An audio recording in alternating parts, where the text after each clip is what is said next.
এক নাম্বার হচ্ছে, কেউ যদি রাসূলের উপরে দরুদ পড়ে আল্লাহ পাক সাথে সাথে তার 10টা গুনাহ আল্লাহ মাফ করে দেন।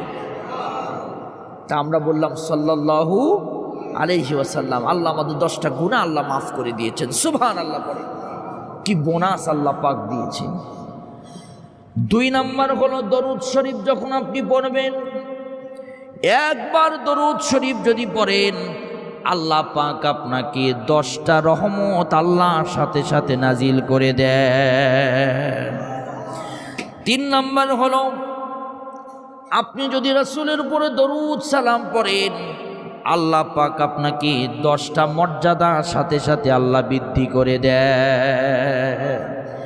আপনার মর্যাদা যেমন আছে, আপনি রাসূলের উপরে দরুদ পড়ার কারণে আল্লাহ পাক আপনার সাথে সাথে আল্লাহ পাক আপনার 10টা মর্যাদা রব্বুল